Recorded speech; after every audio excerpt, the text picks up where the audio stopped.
So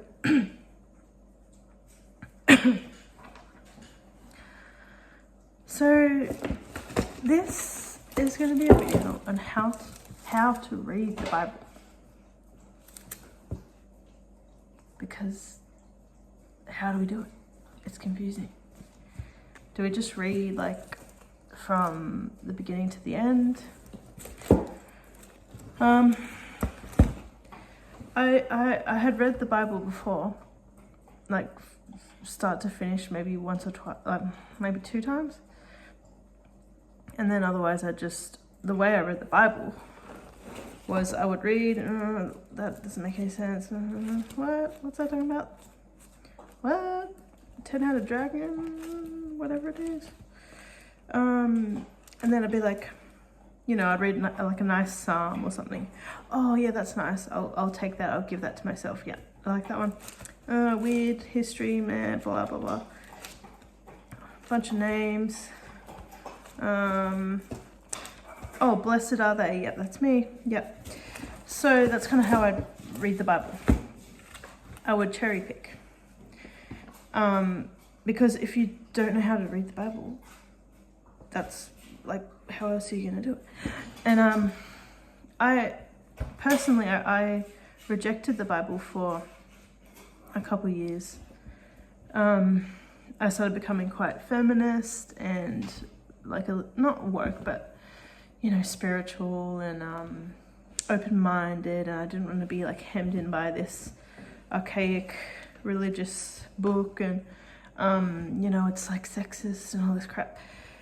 Like, now I know the truth. I know that's not how it is at all, but yeah, like anyway, so I'd rejected it. And then out of nowhere, about a year ago, I was like, I need to go back to God. Like, I always had like a faith to a point. But I had this need, like this sense that I need to like actually figure out what's in the Bible and how to love God and how to truly serve God. Instead of just living, expecting Him to serve me, and like how God can be my little genie and give me what I want when I call on Him, and the rest of the time I go about my day like He doesn't exist. Anyway, so I was like, I need to read the Bible again, out of nowhere. And I was looking up videos and like Googling how to read the Bible, like what do you start with, like, and I wrote down this list of, okay, read this book first, then this chapter of this book, then this book, and then this chapter, and I was like, yeah. And I was genuinely trying so hard to understand the Bible and just to read the Bible, and it was so hard. Like, I had to force it. Like, I wanted to, but it was so hard. It wasn't going in. And I even went and camped in the forest for like 2 days. I didn't eat or drink. I was like fasting and just reading the Bible and praying and stuff, like trying to get close to God and understand the Bible. Like forcing myself and like forsaking my flesh so that my spirit would be heightened to be able to understand, which, that should have worked. Why not? Because God calls some of us to wake up so that we can help wake up other people. Many are called and few are chosen. This means that few choose, if you look in the original word meanings. Few choose to do the work. But the whole process, this whole journey starts with obedience. And the crazy thing is, once I started obeying God's commandments, that's when I could actually understand the Bible. And it wasn't just like all these words and all this like completely going over my head. No matter how much I tried, it was just like reading some foreign book. But now it's opened up. It makes sense. I can see where I am. I can see where other people are in this book, like prophetically, like groups of people. Yeah. So that's the thing. Like, the Spirit of grace has been given to all men. It says that in Titus 2. And if we take grace as the world's definition, our modern definition of unmerited favor, then every single person would be going to heaven. No one would, God gives favor to all men. So what, everyone's just got God's favor, then there would be no one going to hell or anything like that. And it even says in Titus 2 that grace teaches us to deny ungodliness. How does favor teach us anything? A great example is, you've got a child. They do something naughty. Instead of disciplining them, you just say, oh, I love you. They do it again. Oh, I love you. You're a special child. They do it again. Oh, I love you. You're a good child. Are they going to learn anything? Are they going to stop that behavior? Are they going to change bad behavior? Probably not. Are they going to learn anything? No. So maybe grace isn't the right word that's being used in a lot of places in the Bible for favor. And if we go and look up the original word meaning in the Strong's Concordance or the eSword app, we can see the original meanings of these words. So we look up grace, and it's the divine influence of God on your heart. It's not unmerited favor. Because God convicts you. That's the only reason I picked up the Bible again. Because I'd rejected it. At that point, I was like, I had to go so far. I was like the typical prodigal son parable. Like, I had to go so far that I had to realize, like, what the hell am I doing, and run back to God. But he called me. It wasn't up to me. Like, I had to choose to listen, but God calls you and God convicts you, and it's your choice if you're going to listen to that or not. And it's a daily thing as well. But he convicted me to read the Bible again. And I had this sense, like, I need to take it seriously this time. Like, I need to truly understand this and truly obey. Like, how do I didn't know what to do because church never taught me. I was in church for years. I left at 15 or something. I went back a few times, like, over the years in my 20s, trying to find God in a church. Like, God is not in a church. You need to leave the church. The churches, you need to leave them. Revelation 18:4, come out of her, my people. Because Jacob, God's people, comes out of Israel, the churches. It's a, what's the word? It's an organization. They're full of Jeremiah 23, wolf in sheep's clothing pastors that deep down want your money. And there's a whole thing, but anyway, I'm going too off topic. I'm trying to tell you how to read the Bible. Sorry. I need to stay on track. But yeah, only once I obeyed the commandments did this Bible start making any sense to me, apart from the obvious, oh, that's a nice verse thing. So, yeah, I want to suggest to you to read the KJV. Now, I'm not saying that is 100% accurate, the best version ever, but it's the only version that keeps the original idioms and that directly correlates to the Strong's Concordance, so that you can look up specific word and phrase meanings. And all these modern translations, a lot of them, they're changed to fit a bias. Like, it's to push a certain doctrine or a certain message, or to sound more simple, and they will change a word or change a phrase. It'll completely change the meaning. And a lot of these versions also leave out verses, key verses. That's scary because, Revelations tells us if you take away from the book of life, is it? Your name will be taken out of the book of life, I think it is. That was bad. But anyway, so I'm not saying it's 100%, but it's probably the best version we have. But there's something to be aware of when you're reading the Bible, no matter what version. There is such thing as lying pen of the scribes. That's Jeremiah 8:8. So, the scribes, the people that are translating that version of the Bible, they want to push a certain doctrine, a certain whatever. So there are things like, one kind of obvious example of lying pen of the scribes is 1 Corinthians 13:3.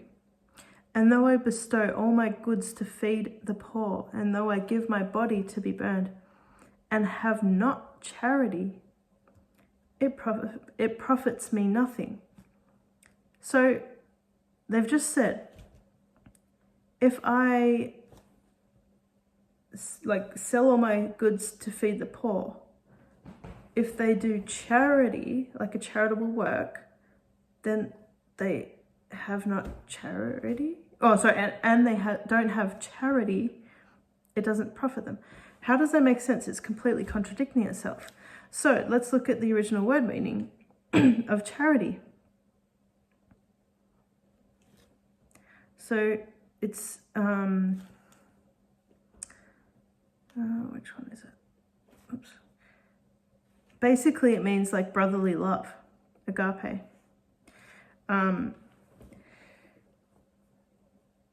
So if you don't have true love for that person, you don't want to share the gospel, which is the refreshing of the covenant. So we can see there's shifty things going on. So also, the idea isn't to read a chapter here, a chapter there. And chapters have only been put in to make things easier to read. Originally all these books were scrolls, so it was one long document for each book.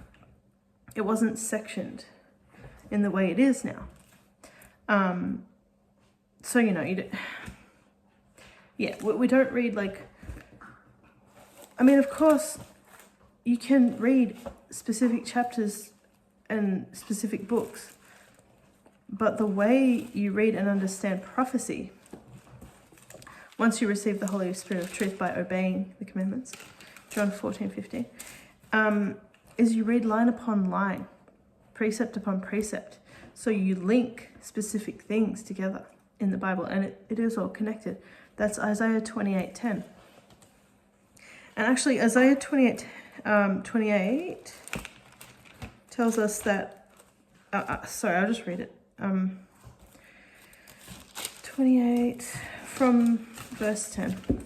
For precept must be upon precept, line upon line, line upon line, here a little and there a little. For with stammering lips and another tongue will he speak to this people, to whom he said, this is the rest wherewith you may cause the weary to rest, and this is the refreshing, yet they would not hear.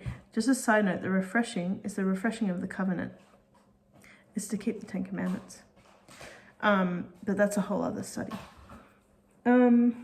But the word of the Lord was unto them precept upon precept, precept upon precept, line upon line, line upon line, here a little and there a little, that they might go and fall backward and be broken and snared and taken. So it's if you don't understand the line upon line, that way of reading will become a snare, because you, how do I explain it? You won't understand the connections. It's it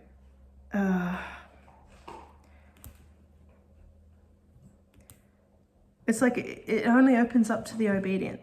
So if you're, I'm not going to be the best at explaining that. I'll go to 1 Peter 2 because there's a connection to that.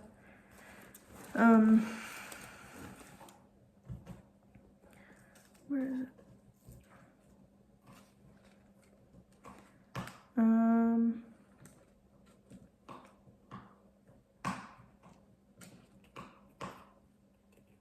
Yeah, basically, the Bible, the prophecy will be a stumbling stone because you won't understand it if you don't have the Holy Spirit of truth to understand it. I've said that in a bad way, but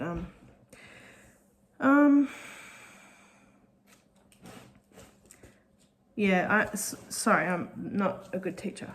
I'm just trying to share my talents, but I should be more straightforward with this. But it's just that everything connects. That's line upon line again. Like, that's prophecy. It's just all connected, so it's hard to stay on topic. But yeah, like, what was I saying?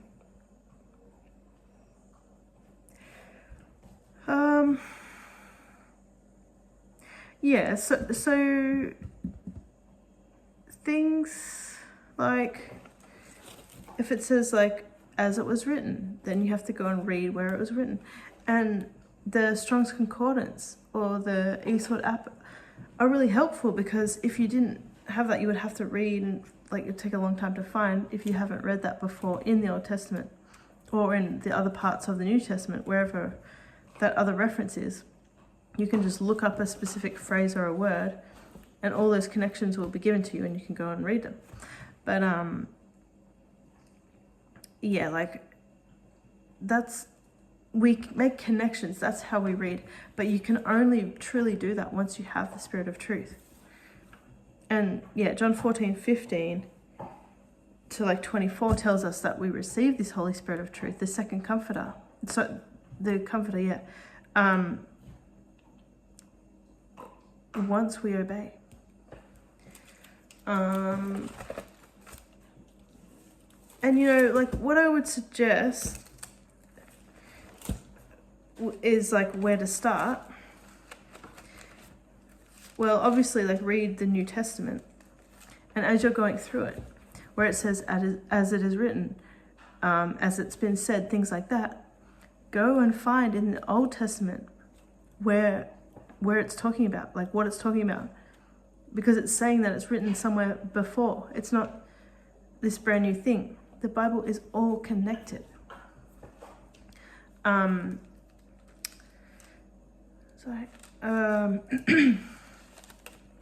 Yeah, and you know, especially where all the Gospels, Matthew, Mark, Luke, and John, they all clearly tell us that we need to keep the commandments, and they also clearly debunk the Trinity doctrine, which is a false doctrine.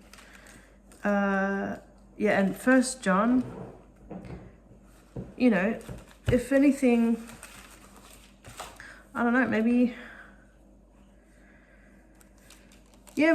start with 1 John, and then read Matthew, Mark, Luke, and John, and then find the cross connections in the Old Testament.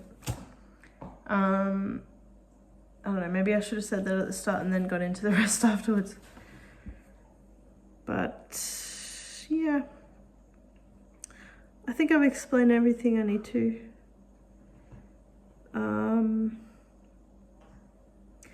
But yeah, like, to obey God is to keep the commandments, and so you read that in John 14:15.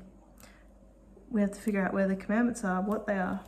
Exodus 20 gives a list, and makes it clear we've got to keep the Sabbath. And I'm not of any denomination. I'm not telling you to subscribe to Seventh Day or Jehovah's Witness, anything like that. But the Bible, which all believers are going off, right? It says to keep the Sabbath holy. Remember it. It's from Saturday dawn to Sunday dawn, because we're children of the light if we're God's people. 1 Thessalonians 5, and I think it's 2 Peter 3. I might be wrong about that. And, you know, no other gods. So if you're saying Jesus is God, that Yeshua is the true name of the Messiah. He is the Son of God. He isn't equal to God. I mean, he isn't God. Like, He's equal in the authority. He came in the authority of Jehovah, God. But, you know, like a man and woman become one when they are married. Are they the exact same person? Are they literally one being? No, they are two separate beings, united in the same understanding, the same mission. Like, that's what it's talking about. It's not saying they're literally the same being. What else? Yeah, also like no idolatry, no idols, no graven images. That's from your favorite celebrity to wearing a cross. That's a graven image. That's actually, that symbol is from way back pagans. It's from sun worship. It's from Tammuz worship. Don't have anything to do with that.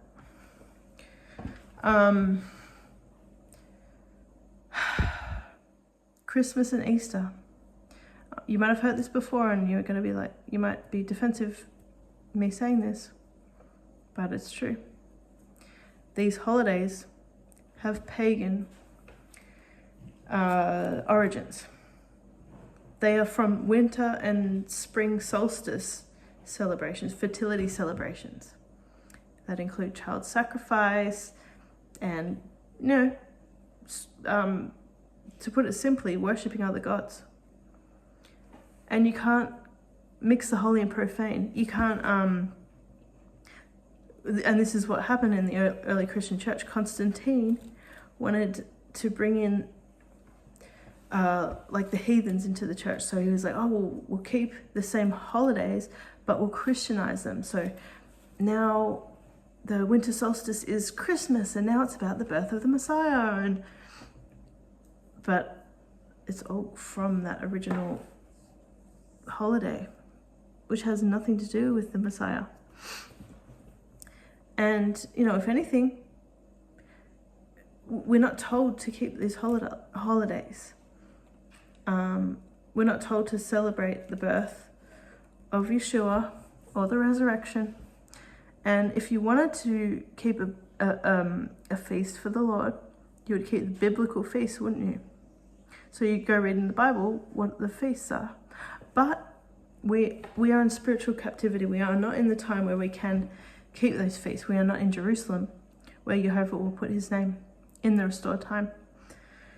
To put it simply, because that's what I did. I was like, oh wow, yeah, these holidays, we're not supposed to be doing these. Oh, but wait, aren't there biblical holidays? Maybe we should do those. But yeah, anyway, learn the truth. But no holidays, no feasting. We're in time of lamentation, mourning, and woe. We're not in time of celebration.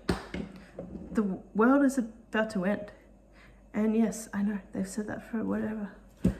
But the Bible tells us Yeshua is returning in 2,000 years. Hosea 6:2 and 2 Peter 3 verse 8. They say he's coming back in 2,000 years.